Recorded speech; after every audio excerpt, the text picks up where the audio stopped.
Hey sana benikhinathi ngathi ayikazuphela into kaChef Xolani Sabelo kunye noVuyokazi Nciweni nangona ke behlukene but izinto zimane uphuma ngokuphuma molweni inde namkela kuMamgobhozi TV. So ngoku guys jonga ndivuka ngo6 bendilili late. Normally mina ndingumuntu ovuka ngopha ngo5 am you know or before 5 am but izolo I went live and then live wethu uphele ngo10 yabo. So yeah ndalala ebusuku njengoba silele nje thina I think around 1-2 am uLuyanda on TikTok went live wa invite uXolani Sabelo owayengumyeni kaVuyokazi ba azothetha you know icala lakhe le story ba ithini into ngoba ke siyazi ba umama wakhe ngulo sandoba ne call recording yakhe ebitrenda ebuza uVuyokazi ngemali ebeyifakelwa nguXolani. So nansi ke guys ke ilantuka uTikTok live le bisenzeka nomama umntana kaXolani uye wangena ke. So makhe sive ba ithini into but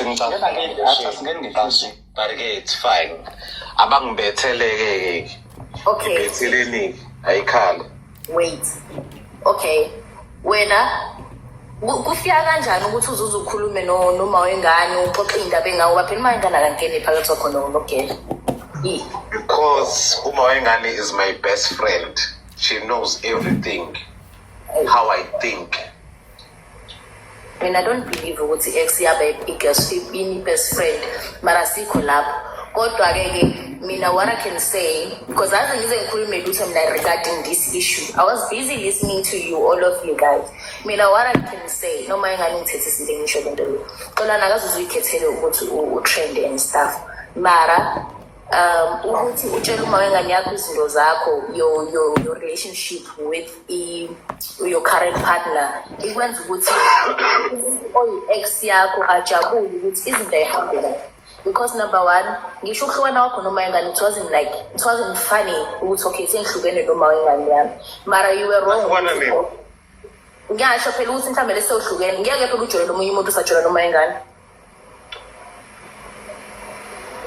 usahlukana naye Simanga ndabuza ngeke awungitsheli lokho ukuthi ungajola nomunye umuntu ndabuza Mthobisi ngicela ukhulume baba uXolani akangitsheli lokho ukuthi engajola nomunye umuntu azalobolwe engahlukananga noma wengane kanti kwenzakalani umfazi wake waliwa yini emandulo mana mina ngifuna ukunderstanda lokho ukuthi wena ungena kanjani relationship okay ngiyabuza mina ngithi mina umfazi wake waliwa yini wesisinomusa awungibhekileleke la awukhulume ngi-understand yes umfazi akaliwa ichilo uyamziba awusho awulikhipha ukuthi angisakufuni shithi kahle kahle into yakho Xolani nomsolo ayengekho asivele sisho njalo waphinde wajabula nomfazi umxoxela ungazi ukuthi wawuxoxela umfazi ukuthi kube njani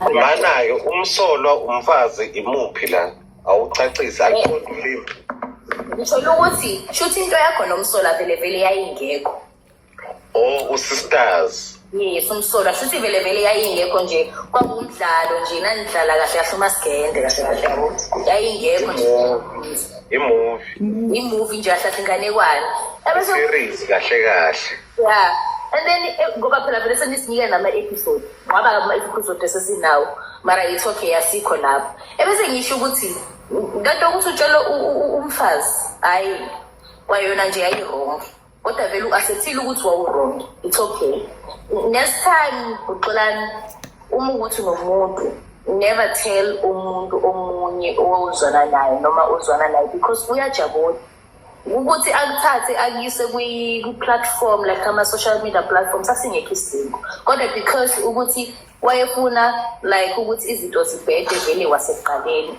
wakwenza lokho mara angijaji naye ngavula amabakhi ngiyiphilise nonke Xolani ongekho right ukuthi wenze into oyenzile hayi Xolani wayesenebipolar nyama luphoza yini wena nomusa Hayi bipolar. Hayi ukuthi wena Luyanda wayengekho right, wayebheda nje. No, it's serious. Wayehlanya nje. I'm sorry to say that, but Kodwa kusalayo lo muntu wangiphathela igazi lami. it's okay. 9 months. Nathi sawaphatha amagazi abanye abantu. It's okay to understand. 9 months. Understand ukuthi futhi you friends guys. Ngendlela eningi ama-friends guys wena into engabe yakuhlanganisa wena noma ingane yakho ngoba ukuzalela igazi lelo akuzalela. Yabona-ke guys, lento engihlale ngisho ngithi koma bey'ngane iy'nune ey'ngafi yabo. Mana webaba uyena wengane msithatha ngithe social media. Lo thing ngibuza ukuthi isibindi sakho sithatha pho ngithukile ngisho ngibuza lo ngathi ngamjwayeli kazi. Usithatha Angiyabona labo baba ahlangene le mali gogo. Umama ngitshela will always fight for me. Nanoma sengisethuneni even uma wengane uzolwa naye. Bangayenzi nje isense uzolwa naye. Uyombuza yonke into ukuthi hayibo wesisi manje u1 2 3 and 4 uvuma kanjani wena? Yabo? Of which I ended up mina ngineglecta ingane yami. Right? Ingane yami ibi-covered ngo-16%. Usisters ubethola u-50% ney'ngane zakhe equally according to my child. Yesibindi. Yenziwa ngubani loo On nto? top of that, well, man, on top of that, usisters une-allowance akafuni ngikhulume nengane yami. ngakhonjiswa la ekhaya ukuthi hayibo nangumuntu useya engage on social media ngapha mina ngicontributile bekathi ngifune imali ngiyazazi ikoloto zakaXolani because besiphilisana ayikho into yakhe bengayazi makethi umuntu ngicela ungifakele imali so ngifuna ukucover u1 no2 no3 masusuthi uyaphaphama on social media hayibo nayo indoda yakho iyatrenda ya engage kumuntu wesifazane. So njengomunye umuntu wesifazane wena mawusifake ecathulweni zami mawuzoyenza njani mawuzothula? Wena sisi wenze njani? Phela mina ngakhuluma ngaze ngathi ngicela usisi uSmakoti ngicela ukuthi angicontact ngifuna ukumtshela ukuthi le imbali lezi asiphethe ziphuma emalini yami futhi ke mina nginengane encane la for ukuthi ngingayeluzwa nami to contribute for a gift yomunye umuntu. So ngangizathulela yini le kumele ukuthi ngayiprotecta ngoXolani osuke lana esizwe yimina nokuthi ahambe aye lapha akhona namhlanje. And then abantu besifazane bejabulela ukuthi hayi umuntu wesifazane ujabulile ngenyembezi zami so kumele ukuthi mina ngenze njani ngithule ngihlale phezulu kwayo. Okay, ngathula futhi balobolana benza yonke leyo nto ngamove on ngaqhubeka nempilo baqala bangihlupha kuqala ngokondla ingane bengasayondla ingane. Wajola wena kahle wajola. Hayi kahle noXolani ngabe umlomo. Angithi umfazi she wanted to be a responsible wife. Afake imali yomntwanami but bengasayenzeki leyo nto for 2 months. So wena ubuzothula na njengoba uthi mina umuntu obeka trend uXolani which is I don't even regret ukuthi ngimtrendisile bandla ngiyongixolela Yayiva. regret lutho mina ngahlala u3 months wonke kunzima ngisho even ukuphuma la ekhaya. Abantu bekhuluma ngami ukuthi indoda imshiyile nani that time ngisele nezikolodo angikhona ngisho even ukukhokha ikolodo mina. XOLANI is living a best life on social media. Knowing ukuthi besiphila kanjani emuva ngaze ngasho ngathi if wayemuve on kahle guys ayikho into wrong ngokuhlukana. If wayemuve on kahle wangayuza mina ku relationship yakhe ngabe ku right namhlanje kodwa ke ngangeke ngirest guys mina ngayiyuzwa uXolani angeke ngirest so ukuba trendisa Nkosi yami angizisoli nakancane Ungayisoli futhi na mama wayihlanya wena uXolani.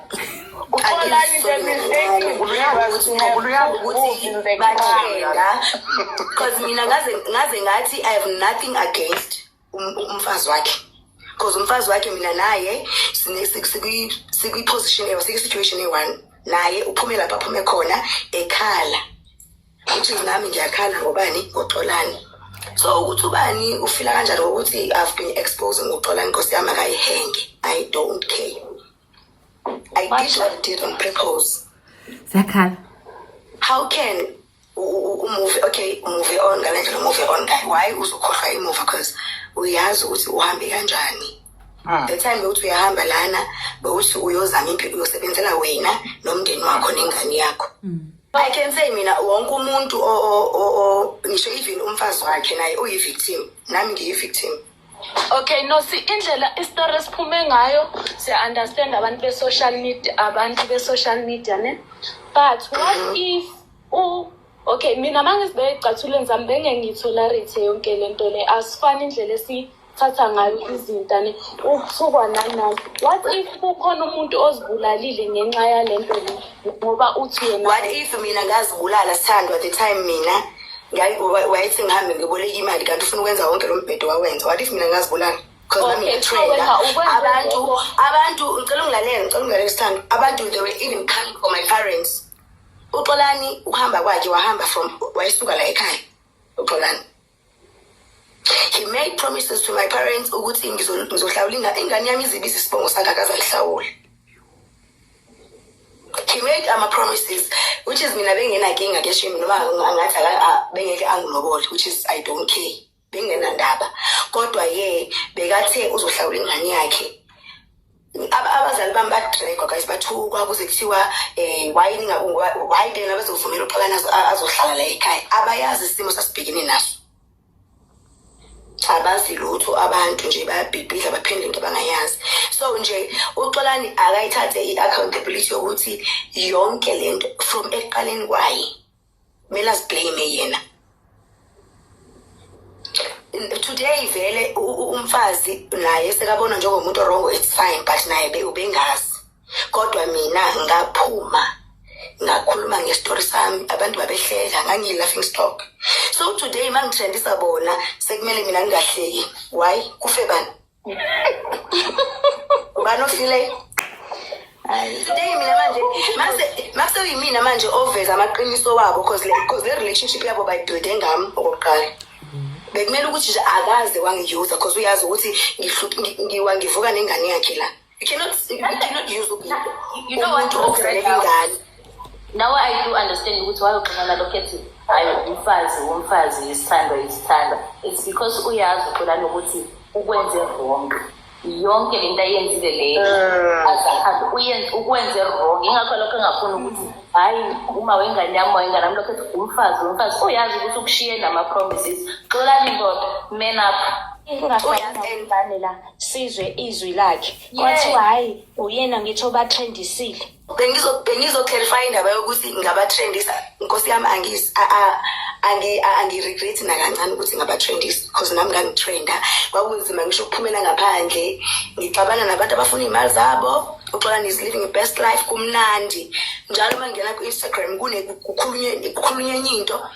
Mangithi ngiya kuyena umfazi ngitshela ukuthi okay fine guys you can enjoy umshado wenu. Ngicela usize uXolani akhokhele ikoloto zakhe. Ngicela uzame uyifake ecathulweni zami ke as a wife. I need you wanna be a responsible wife. Ngicela uyifake ecathulweni zami ke umsize aqadelele yonke lento bekasibekashile emuva. She was in wathi ushilo uXolani ukuthi wathi akahoyi umntana wakhe. Phuma ke nakamoye yena umntana wakhe. uXolani usekakufakelile imali ekwenetu. No sana sami sisalungisa leyo nto manje ngishulekene ngathi yonke into obushiye uyimess ngicela uyilungise bandla. uXolani ngicela ufake imali njengamanje senda imali kunosakho ikwenetu asizodlala wena la ulokhu uzokhokhisa unosikwenetu ngobani uqala umshiye semanyaleni amaningi kabukabi. Faka imali ufakele unosi futhi shabe 250k uyayideserve.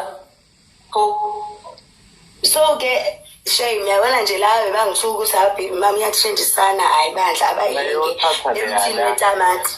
akaphatheke yaya elapha Mabazenge emthini wetamati guys. Umuntu azixome. Wexolana awumancane nothi athathe yiphi exolana. Ukuthi oyifuni mosleya. Wexolana athathe yiphi. Xolana nozosijwayela kaphi? Ungasijwayela amasinga wena. Ngicela ufakele uNosimani shaba kuthi 15k nje uthi 70k uyayideserve lo mntana. Oh. Uphendula le ndaba yakho yokuthi uthi ngaqala ukumtrendisa. So awuzothula wena mntase uzame by all means ukuthi umuntu akahambe ahambe qala ahamba ayaphala aye lapha ayokhona and then mina la asikaze sihlukane noma ngixoxa asikaze sihlukane mina naye ngaphapha masekuthiwa hayibo hamba uyobheka ku Facebook Saziwena thina mama, saziwena thina. uyobheka uyatrenda Umthuzosha. Saziwena Sikoni. Sorry guys, bengingenelwa i-call. Bengithi ke mina uXolani from today. Mana Kwamele ufuna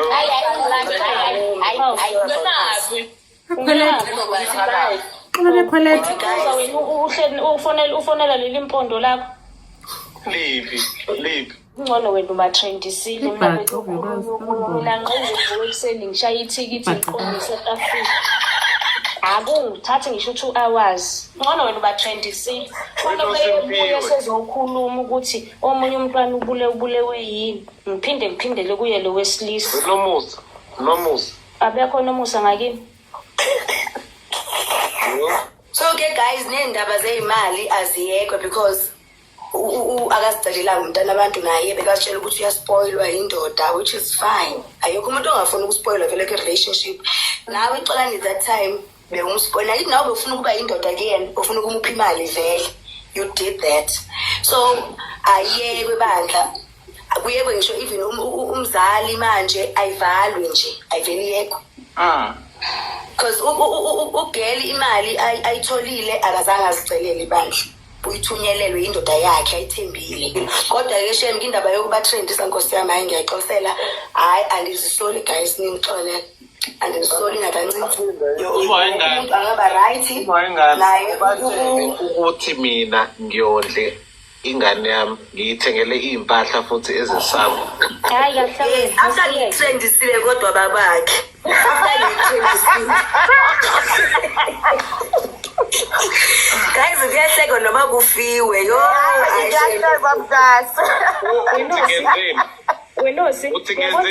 Hey, hi guys, kuninzi sana nani nizivele ke sana uXolani edefenda umama yakhe ngalento ba abantu bemdraga for calling uVuyokazi embuza ngento yemali then uVuyokazi wamthuka ke uXolani ke niyamva ba uthi hayibo guys umama uyohlala endithethelela nomntana yakhe noba sebe right okanye be wrong like unkosikazi wami okanye ubaby mama umama soze angabuzi noba sensethunini so uXolani uzithembile and uthembile ba umama wakhe soze angamthetheleli.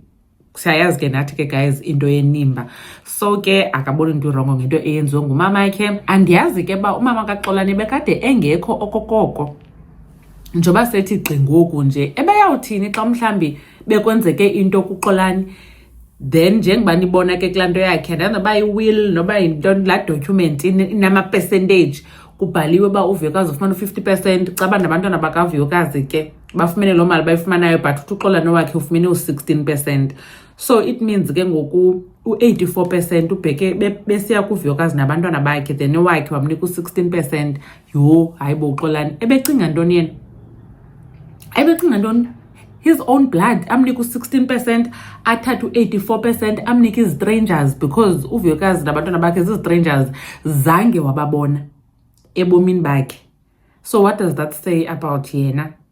Asazi ke uVuyokazi kolakhe icala uzithulele gqibelisa njengokhupha istatements. Asazi ba ithini into, asazi ba kuthini okunye okuseza kuphuma. Hayi ke sana siyazivela umama umntana kaXolani uyatsho ke nakuba akazisoli at all ngazo zonke izinto ebezikhipha because kaloku yena ebesathandana noXolani bebesekunye yena waboniswa yifamily yakhe I think ku Facebook besithi yewethu nanku utata umntana akho uyatshata phofu uthi uXolani lowo before abheke UK wayehlala kowabo baboleka imali belungisela ba akwazi ubheka phesheya waphesheya and uthi ke ngoku nje manimva bebengahlukananga nje bakusenzeka yonke lento yenzekayo so ngoku bekhuphe ezazinto ke yena ke you know ebe upset because uthi bebengondli kuye kwahamba abondla so ke wenza ke lento naye ebeyenza ekhupha ezizinto and akazisoli uyatsho kuba bethetha naye uVuyokazi ecaleni uthi uVuyokazi abe rude so ke it is what it is umuntu onengxaki nalonto leyo angahamba ayozihenga emthini wetumata hayi film sana niyamva ke sana noxolani nje bethetha ke ba hey ingathi noko nababuyelana nobaby mama okanye babuyelene okanye zange behlukana kwasekuqaleni asiyazi yona into yenzekayo noSimphiwe kwakutsho ithini into yenu bethi nani way forward sizawubona umtshato ilobolo yakho ngoku okanye usazayicinga after yonke lento yenzekileyo kanitsho ke nani bethi nani manicinga ntoni ngayo yonke lento beniyiva kulo live ebeku TikTok mna ndive kusasa ndithuke ngo6 xa ngena ku TikTok ayibona nsi live nakuXolani nakumama umntana kaXolani noSimphiwe kwenzeka ntoni ndamamela ke ndarekhode ndikurekhodayo sawukumane sikuthetha Momgobhozi uyanibona ku video elandelayo bye